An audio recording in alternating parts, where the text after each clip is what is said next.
VT Bulletin sponsored by Uttam Singh Academy, Rewa.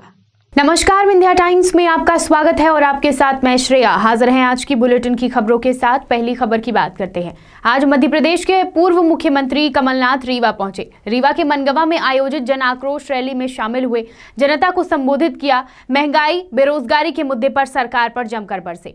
Mission 2023 को लेकर मध्य प्रदेश कांग्रेस तैयार है। पिछले विधानसभा चुनाव में विंध्य क्षेत्र से कांग्रेस को कम जनाधार मिला था, इसलिए इस बार विंध्य की जनता को साधने के लिए कमलनाथ रीवा पहुंचे। कमलनाथ ने मंडलम सेक्टर और बूथ इकाइयों की बैठक में वह शामिल हुए। उसके बाद मंच से पूर्व मुख्यमंत्री कमलनाथ बीजेपी पर जमकर बरसने लगे। उन्होंने बेरोजगारी और महंगाई को लेकर बीजेपी को जिम्मेदार बताया। उन्होंने कहा कि जो 2000 साल पूर्व से बनी हुई हमारी संस्कृति पर आक्रमण किया जा रहा है, आज हमें चुनना पड़ेगा कि क्या हम नरेंद्र मोदी के रास्ते पर चलें या फिर संस्कृति की राह पर चलें।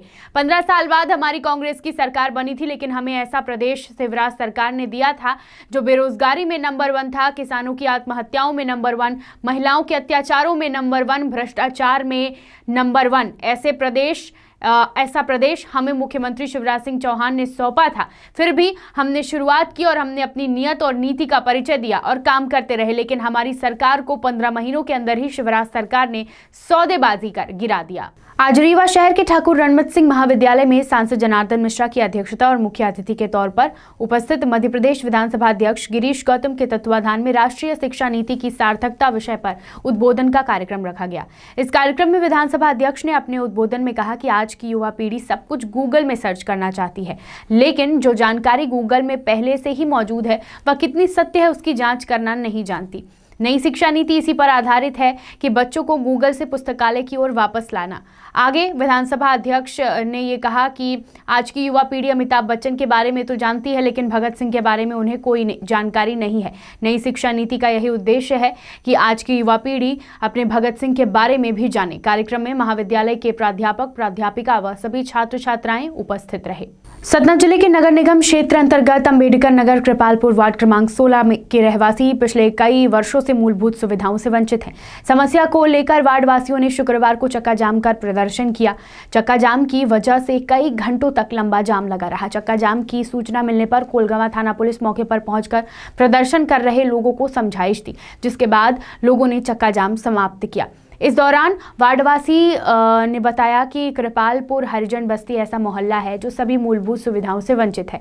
वार्डवासियों ने बताया कि समस्या के संबंध में कई बार कलेक्टर कार्यालय व नगर निगम कार्यालय जाकर ज्ञापन सौंपा जा चुका है, लेकिन कहीं से भी समस्या का निराकरण नहीं हुआ, जिससे परेशान होकर मोहल्ले वासियों ने चक्का जाम का रास्ता अपनाया। प्रदर्शन कर रहे लोगों ने बताया कि वार्ड में तमाम ऐसी समस्याएं हैं जिसके कारण लोग काफी परेशान होते हैं। इंदौर शहर में आज एशिया के सबसे बड़े CNG गोबरधन प्लांट का शुभारंभ हुआ। प्रधानमंत्री नरेंद्र मोदी ने प्लांट का वर्चुअल लोकार्पण किया।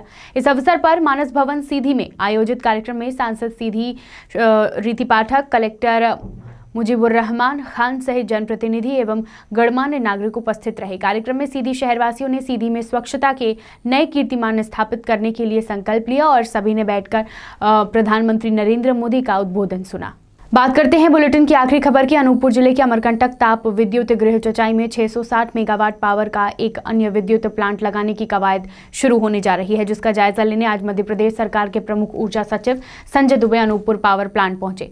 उन्होंने SECL के अलावा Madhya Pradesh power generating company limited के अधिकारियों के साथ बैठक की। इसके साथ ही पावर प्लांट लगाने को लेकर अधिकारियों के साथ रणनीति बनाई, जिसके अलावा स्थानीय कामगार संगठनों के प्रमुखों की समस्या सुन जल्द ही निराकरण का आश्वासन दिया। SECL और Madhya Pradesh power generating company limited के संयुक्त उपक्रम का भविष्य में यहां लगना तय हुआ है। प्रमुख सचिव ने बताया कि भविष्य में लगने वाले 660 मेगावाट के संयंत्र को लेकर उनका यह दौरा था।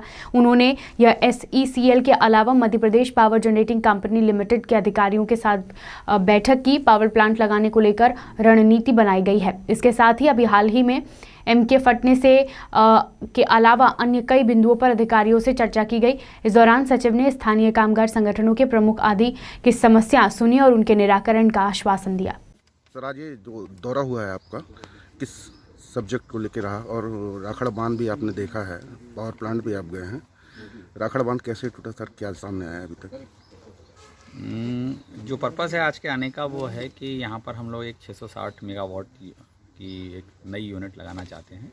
इसका कैबिनेट ने अनुमोदन दे दिया है और अब शीघ्र ही कोल इंडिया लिमिटेड के साथ में हमारा एमओयू होगा और कोल इंडिया और मध्य प्रदेश शासन मिलकर के इस यूनिट को यहाँ पर संचालित करेगा। उसके लिए जो प्रारंभिक तैयारियाँ होती हैं वो आज का उद्देश्य था। साथ ही इसी बीच में चूँकि कुछ दिन पहले राखड़ बांध टूटा था तो उसको भी देखना था कि किन कारणों से ऐसा हुआ है और उसमें जो सुधार कार्य किए जा रहे हैं वो किस तरह के किए जा रहे हैं।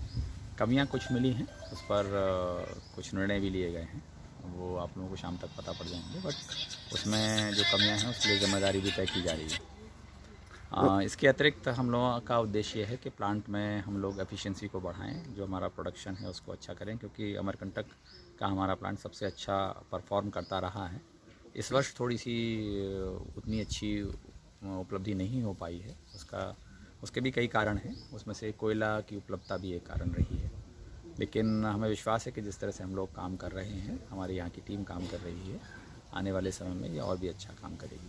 तो कुल मिलाकर के ऐसे कर्मचारी अधिकारी जो अच्छा काम कर रहे हैं उनका मनोबल बढ़ाया जाए, जो लोग अच्छा काम नहीं कर रहे हैं उनके विरुद्ध कार्रवाई की जाए और क्या सुधार किए जा सकते हैं उस पर देखा जाए, उसको समझा जाए और उसके आधार पर निर्णय लिए जाए। इस उद्देश्य से आज इसकी दौरा हुआ था। और सर इसके पहले एक रेल हादसा भी हो गया था यहाँ पे, जिसमें रेल के बैग होकर इंजन पे चढ़ गए, इसमें आपके लोको पायलट की मौत हो गई थी सर। उस पर अब तक कोई भी एक्शन नहीं हो पाया। देखिए वो खुद ही उसमें बैठे हुए थे और उन्होंने कोशिश की थी कि वो जब वो रोल डाउन करके पीछे जाने लगी थी तो उसको बचाने के लिए उन्होंने एफर्ट किया था और उसके कारण उस समय डिब्बा उनके इंजन पर चढ़ गया था और उसके कारण उनकी डेथ हुई थी।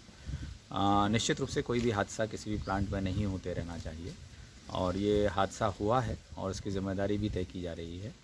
उसकी इंक्वायरी रिपोर्ट लगभग तैयार है, बट ये बात भी सही है कि वो मानवीय चूक भी थी और साथ ही साथ उसमें कुछ और एक्शंस हमको लेने चाहिए जिससे कि इस तरह की पुनरावृत्ति ना हो, उस पर भी विचार किया गया है। प्लांट्स में कैसे सुरक्षा रखी जाए, कैसे हमारे कर्मचारियों का हित ध्यान में रखा जाए, कैसे वो सुरक्षा उपकरणों का उपयोग करें, इस पर भी निरंतर प्रयास किए जा रहे हैं और हम उम्मीद कर सकते हैं कि भविष्य में इस तरह की त्रुटियां नहीं हों जिससे कि हमारे कर्मचारियों को किसी भी तरह की क्षति हो। ठीक। विंध्य की तमाम खबरें लेकर कल फिर हाजिर होंगे। देखते रहिए विंध्या टाइम्स। बहुत बहुत धन्यवाद।